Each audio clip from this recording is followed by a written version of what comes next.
Getting out of my own way. I think that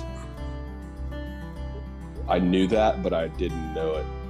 That it's okay to be myself, and I don't have to worry about what other people think.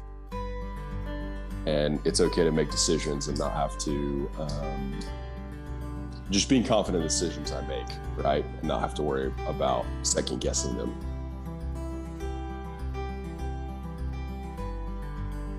I was miserable.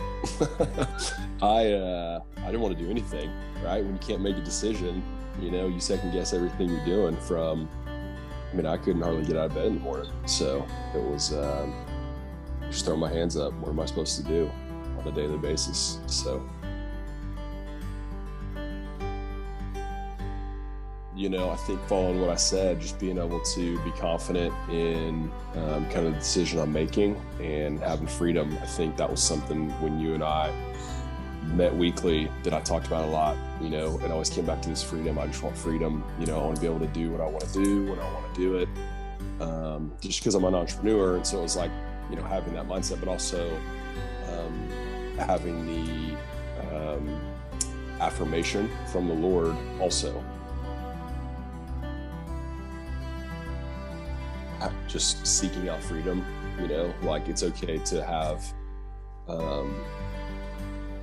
wants and things that you want to do, things that material items that you want to buy, like that's okay, right? But having a process to make that decision and not just, doing it because you want it or doing it because you are in the moment and emotional. It's like, okay, how do I take a step back, view this objectively? Is this a good decision or not? And then moving forward.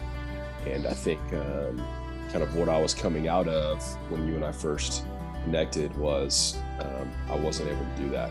I was able to do it previously, but for some reason at that point in time, the 2 or 3 years prior, my wife and I had 2 kids back to back, and just, I had 2 job changes. And so it's just a lot going on. And I think I just needed that third party voice that I've trusted to kind of hold up the mirror and say, hey, you're seeing something that's different than what's actually there, and just reaffirm, it's okay to make a decision. Here's that decision-making process. It was stuff I already knew, but just really needed to hear again and be affirmed and biblically, of course. And so now the result is I'm able to do it all the time. It's great that I don't have to sit and dwell and, love getting out of bed in the morning. I'm not miserable, life's great, things are going good. And, from time to time, I've kind of caught myself potentially slipping back there, but just able to say, hey, like this is where I wanted to be. And these are the decisions that I made based on the coaching that I got. And I've got to be okay with it. If I don't like it, I need to change.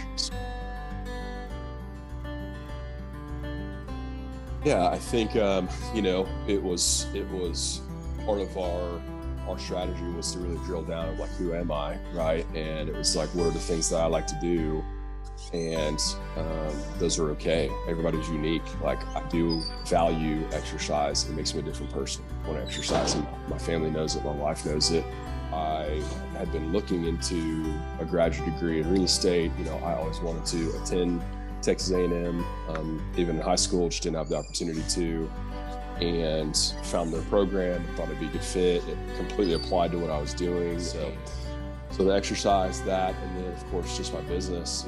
I've really just been able to create a system just within our company of workflow, deal flow, how we transact, and those 3 big things have helped me personally at home just be more present. I'm not on my phone as much, and communication with my wife, and just when I'm hanging out with my children, being able to just be present, not feel like I have to, like something's pulling me in a different direction, so I just really feel like, I kind of just prioritized. I had to just get the priorities back.